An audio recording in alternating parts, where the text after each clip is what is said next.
Welcome. I wanted to talk a little bit about changing rules. And I think this is an important topic because there seems to be a bit of a debate as to which rules are sacrosanct and which rules aren't. And I've struggled with this because I'm not sure, I'm not a game designer, and so I'm never quite sure what the impact of a rule change will be. This came up recently in the game last week when after talking with some of the players afterwards, there was a component of the game that seemed to be, I'm not sure if it was a late addition or if it was part of the game creation when the game was originally developed. Was this something that was from the onset, or was this something that was a late, maybe we can just have this as an add-on? And I don't know where this particular component fit. But the problem I was having with it was that it was essentially a metacurrency. So it was in Savage Worlds, you have bennies. In games like Pathfinder, you have hero points. And those kind of things where a player can spend the resource to influence the game world in some way. Usually it's something like a reroll or, to get a bonus on a roll or something like that. And I've been struggling with this concept of metacurrencies or ever since I really went into this, hey, we're going to role play now. We're really focused on the role play elements. When I entered that focus, I just wasn't sure how to resolve, how do we play out these when role playing? How do we play out a metacurrency? In the game we're playing right now, and I've got it kind of open and ready. I wanted to show it to you. So this is Weird Frontiers. This is a DCC game. You can kind of see there. Here, let me show you the camera. So, I'm still getting used to not having things mirrored. That's DCC RPG, and this is a Weird West, kind of like a Deadlands take on the DCC rule set. And they have this component called Boons and Hexes. So I can tell there already. I need to learn how to share. I need to learn how to share a PDF because then I could just have the PDF. I'll have to work on that. So the boons basically are, you can add a boon every time your character rolls a natural 20 on the dice.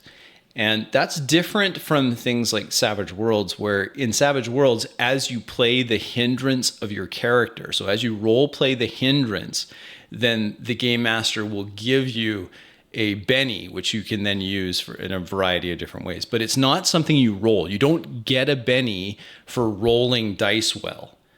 It's getting a Benny for playing your character, which I guess I have an easier time rationalizing than just there's a 5% chance that you'll roll this and then you get this Benny. Likewise, there's hexes. Now, hexes you get every time you roll a natural 1 on the dice. Again, it's not something that you play. It's just something that happens randomly when you roll the dice. And when I was talking to the players about it, I said, I've got a bit of a problem with this because especially since the hex thing, when you get hex tokens, and you can offset boons with hex tokens 1 for 1. So if you had a boon and you got a hex, you could just cancel out the hex. Or, if you understand, that's pretty simple. But one of the problems I have with it is hexes, which again you only get because you rolled poorly, modify interaction rolls with NPCs. And I just couldn't, in my head, and maybe someone in the comments can provide the rationale for this. Why would another villager or something, why would they care? Why would they think less of you because you had a bad roll when you were trying to shoot something, or what? Now all of a sudden they view you with suspicion and disdain because you missed a shot? How does that work exactly? How would they even know that you missed a shot or you missed a check or somehow you rolled a 1? How would they, in the world, I could not, in my mind, I could not provide a reasonable rationalization for that interaction change. Like, okay, well now the villagers don't like you as much because something they didn't even see happen. Like they wouldn't have necessarily seen you miss that one shot or whiff on that one check. So I couldn't rationalize that. And so I can kind of rationalize the Benny side of things because, okay, well, I can see you're playing that hindrance. Here's a Benny. But the hex thing, I just couldn't get it into my head. I couldn't figure out how to do that.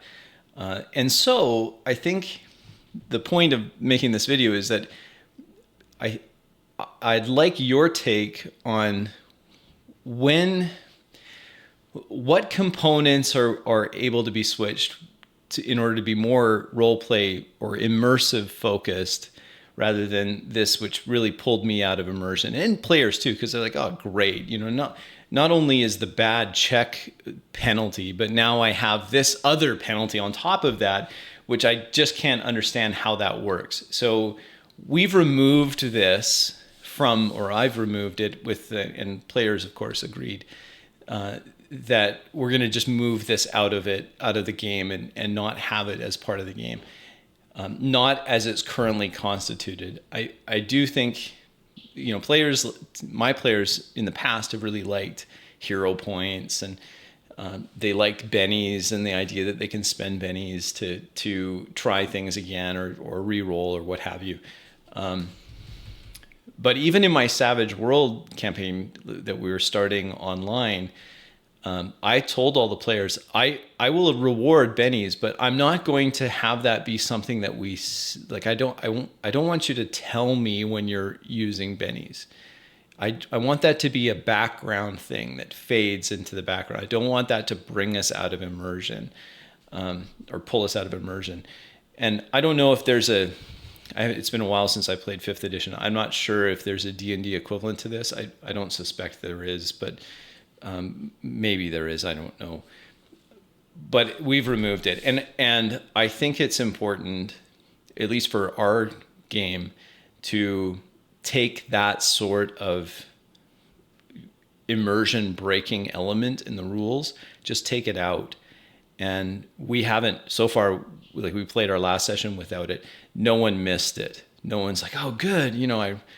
I rolled a 20, then I can offset that one time that I rolled a 1. Like it just seemed to, you can, as I explain it, even it seems a little cheesy that, this is why is that even part of the game if we're supposed to be role playing this out? Like I want players 100% of the time to be role playing in character when they interact with other people in the world, in the make-believe Western world that we're playing. And they're doing a great job doing this. Why would I penalize a player because they rolled poorly on the dice? So anyway, we've taken it out. I'm always, I wanted to share this, and this is again game mastering. Great if you haven't picked it up yet. I do know it's still available for free as a PDF online. The author's official website is no longer, but you can still get it for free. And by all means, it's worth your money. Go buy it on Amazon. It's still available. He has this to say about changing the rules. And most game systems do have a rule 0, but he just said, look, if the rule doesn't feel right, then just make the change and go with it. See how it works.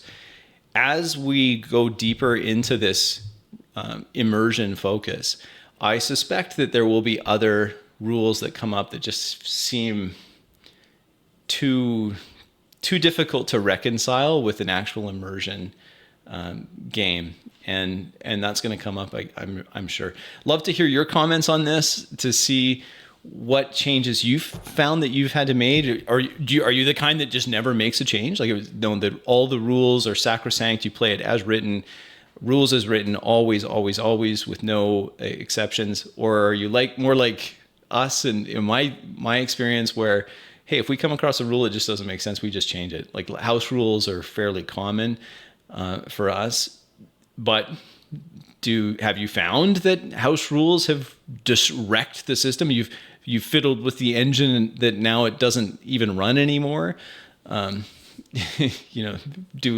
a lot of talk. A lot of the channels I follow spend a lot of time talking about the game design elements and And there's obviously a lot of thought that goes behind it.